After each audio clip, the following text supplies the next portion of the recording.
I have a OnePlus phone with me, and in today's video I'll show you how to add a OnePlus account to any OnePlus phone. So simply go into settings, and then under settings you want to select login to account at the top here. Tap on that, and then if you already have an account, all you need to do is use a fingerprint or use a password to log into that account. But if you don't have one, simply select create one, and you'll be given a couple of options to use. You can either select sign in with Google, or you can sign in with another email. So you also have the option to other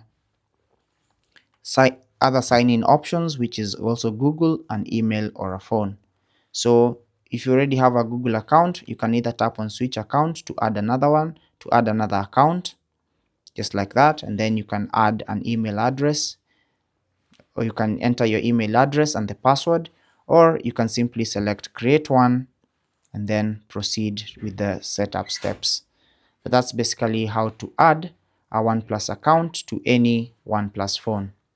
If this video was useful, leave a like and subscribe to the channel. If you have any questions or comments, leave them down below and we'll get back to you. Until the next video, take care and God bless.